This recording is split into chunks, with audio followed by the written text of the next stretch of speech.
Buenas, en este vídeo vamos a ver cómo utilizar el editor de mapas. Bueno, este sería el repositorio del editor. Tenemos unas instrucciones de instalación, simplemente habría que clonar el repositorio, ¿no? Utilizando esta URL. Y una vez que lo hayamos clonado, pues habría que instalar las dependencias con este comando y finalmente lanzar el editor con este. En nuestro caso ya lo hemos hecho, lo tenemos instalado en local. Eh, Además estamos utilizando entornos virtuales, los cuales recomendamos para instalar el editor.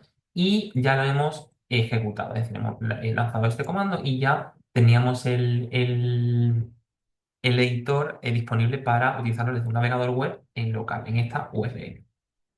Vale, de hecho lo tenemos listo aquí, ¿no? Aquí ya podemos visualizar la pantalla principal del editor. Y bueno, vamos a ir trabajando con él. Vale. Lo primero, la primera vista que se nos presenta es la de la configuración global, ¿no? En este caso, habría que, digamos, añadir o crear el mapping con el que queremos trabajar. Es decir, vamos a crear un mapping, va a tener un nombre, tenemos que crear ese mapping.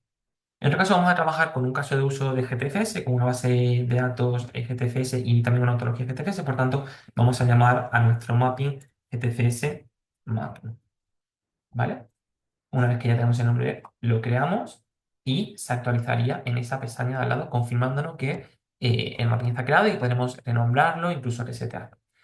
Una vez que ya tenemos el mapping creado, podemos añadir namespaces a ese mapping.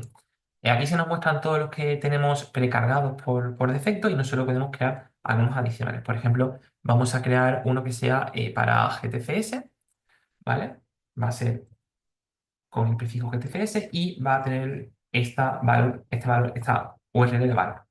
Una vez que ya lo hemos escrito, lo bindeamos y nos volvería a aparecer aquí indicando que bueno, pues ya está creado ese nuevo namespace. Además, para el prefijo base tenemos uno cargado por defecto, pero podríamos modificarlo. Todavía no le hemos creado ningún, o sea, hemos creado el mapping, pero está vacío todavía, no tiene ninguna regla como tal. Una vez que hayamos creado el mapping, como veremos después, pues podemos venir a esta pestaña y descargar el mapping sobre el que hayamos trabajado. Nada más podemos indicar el formato en el que lo queremos, si Turtle o NTriples, y el fichero sobre el nombre que queremos dar a ese fichero. Además tenemos la opción de guardar la sesión en la que no solo se nos va a guardar el mapping, sino además se nos va a guardar pues, la ontología, los ficheros si estamos trabajando con ficheros, eh, eh, etc. Y finalmente tenemos una opción, una ventana de estilo, ¿no? Aquí podemos activar y desactivar el modo oscuro o claro y se puede jugar tanto con este botón, ¿no? Como con como este otro, ¿no? El que podemos cambiar el background también, ¿no? Aquí podríamos jugar con los dos para que nos quede limpio. Nosotros vamos a trabajar con el modo claro y bueno, ahora ya seguimos creando nuestro módulo. Próximo paso, cargar la ontología, ¿vale? Nosotros vamos a trabajar con una ontología de GTCS, la tenemos aquí lista, ¿no? En este caso está alojada en GitHub. Pues habría dos opciones de cargar esta ontología. Una es directamente por la URL y la otra opción es por fichero. En nuestro caso, y se haría un drag and drop, o se clicaría ese botón y se cargaría la ontología desde un fichero. Nosotros lo vamos a hacer desde la URL, ¿no? Que hemos visto en GitHub, y una vez ya la tengamos pegada, pues podemos añadir. Y aquí se nos actualizaría indicando que tenemos ya la ontología GTPS cargada. Además, tenemos opciones para explorar la ontología, ¿no? Las clases, las propiedades, si queremos hacer un custom search y podemos además filtrar, ¿no? por su clase, tipo de clase, propiedades, etc. Por lo tanto, podemos visualizar, digamos, la ontología como tal, o explorar. Además, se puede ver la ontología en crudo, ¿no? Tanto en formato Turtle como en formato NTriples. ¿Vale? Y aquí podemos visualizar la ontología en estos dos formatos.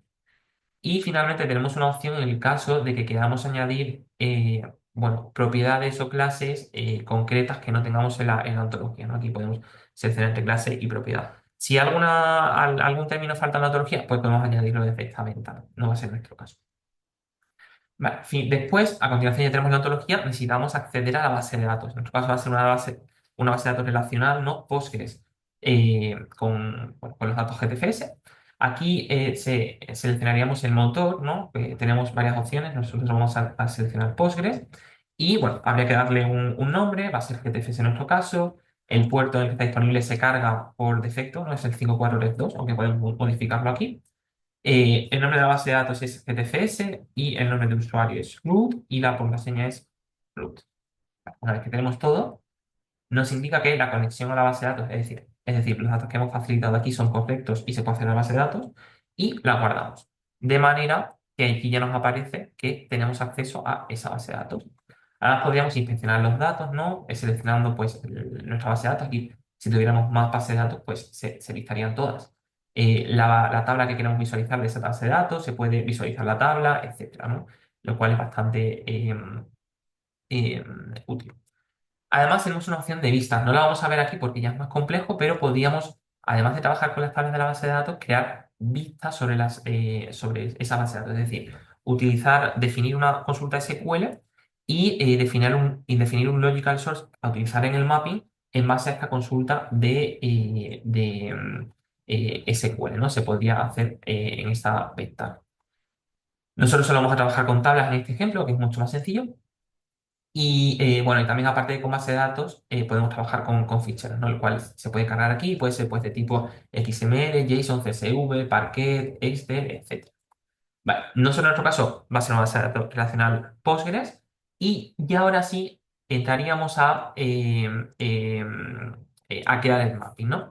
Lo primero que se nos pide es, pues bueno, empezar a crear un triples map, ¿no? Y dar un nombre a ese triples map. Pues yo le voy a poner primer triples map TM. ¿Vale? Ya lo tendría, creo el nombre, lo asocio a una fuente de entrada, es decir, en nuestro caso va a ser la base de datos GTFS, y va a ser una consulta, pues cualquiera, ¿no? Puede ser, por ejemplo, pues frecuencias. ¿Vale? Además, ya se nos daría la opción de visualizar esa tabla, pues bueno, para ver qué aspecto tiene. Vale, pues una vez que lo tenemos, lo guardamos y se nos guardará aquí ese primer triple map. Vale, ahora vamos a asociar un subject map a ese triple map.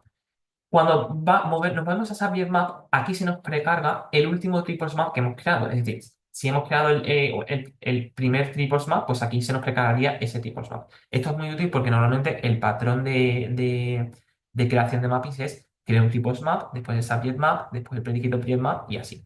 Entonces, que se nos precargue lo que hemos hecho anteriormente, pues ya evita tener que buscar aquí, ¿no? Porque aquí ahora mismo solo tenemos un triples map creado. Pero según vayamos avanzando en el desarrollo de los mappings, pues aquí esa lista aumentará. Entonces es útil esa precarga.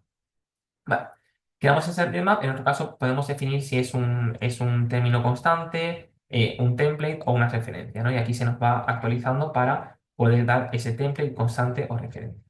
En este caso vamos a hacerlo con un template, ¿no? Primero vamos a definir una parte constante y o sea, se utilizaría este desplegable. Y vamos a la parte constante, pues empezaría con una URL, ¿no? En este caso va a ser pues gtcs.org y barra. Y una vez que tengamos esa parte fija, pues la añadimos.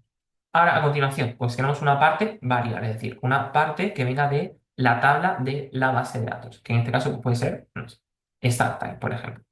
Lo añadimos y aquí iríamos visualizando cómo es esa template. ¿No? Aquí tenemos la parte fija que hemos creado y aquí ya tenemos la parte variable.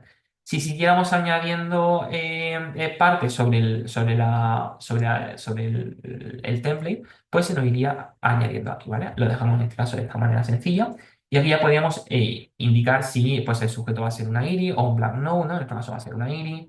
Pues bueno, aquí podemos seleccionar una superclase de la ontología, ¿no? Y podremos, bueno, para que el mapping se asocie a esa clase de ontología, pues si queremos asociarlo a un name graph, en este caso nosotros estamos trabajando solo con el default name graph, y si queremos, pues dar un nombre, a facilitar otra clase, etc.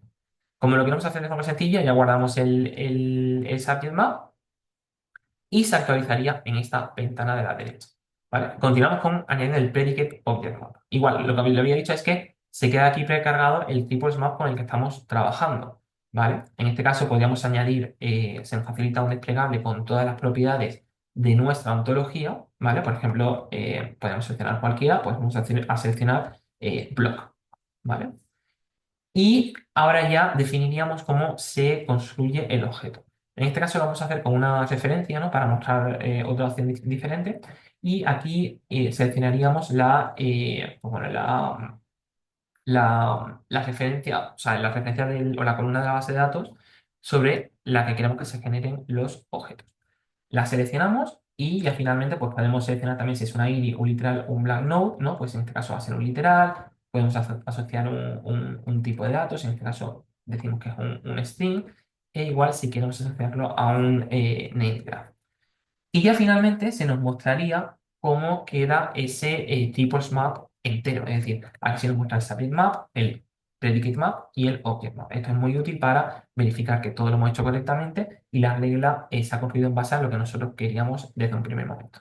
Pues una vez que ya lo tengamos validado, lo guardamos y se nos actualizaría aquí nuestro nuevo predicate object map.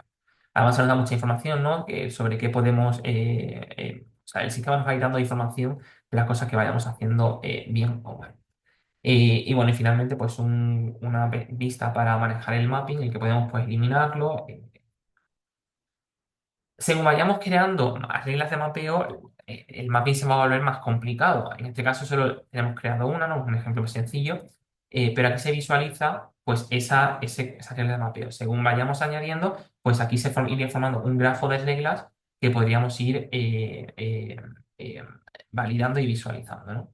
Aquí tenemos diferentes opciones, ¿no? Para visualizar búsquedas predefinidas, ¿no? Pues por reglas, por tipos SMART, por sujeto, por predicate object, por clases usadas, etcétera. También podemos hacerlo de forma más personalizable con una Sparkle Query y a continuación vemos, también tenemos unas vistas de cómo se cubre, de cómo trabajan la ontología y el mapping juntos, ¿no? Es decir, cómo utiliza el mapping la ontología. Por ejemplo, si aquí nos vamos a propiedades usadas, pues de momento nuestro mapping es una sola regla, por tanto solo utiliza una regla, o sea, una propiedad de las 51 propiedades que tenemos en ese mapping, ¿no? Y aquí tenemos pues diferentes opciones para jugar y poder explorar ese mapping y verificar que todo lo hemos hecho correctamente. ¿No? Pues con información de las tablas, de las reglas, las estadísticas del mapping en la ontología, etc. Y ya finalmente, una vez que tenemos nuestro mapping construido, en este caso solo tiene unas reglas, por lo que es sencillo, podemos crear el grafo de conocimiento directamente desde el editor. Le damos a Materialize y finalmente el grafo se ha construido con 462 tripletas y podríamos exportar ese grafo a local. ¿Vale? Pues esto ha sido todo. Muchas gracias.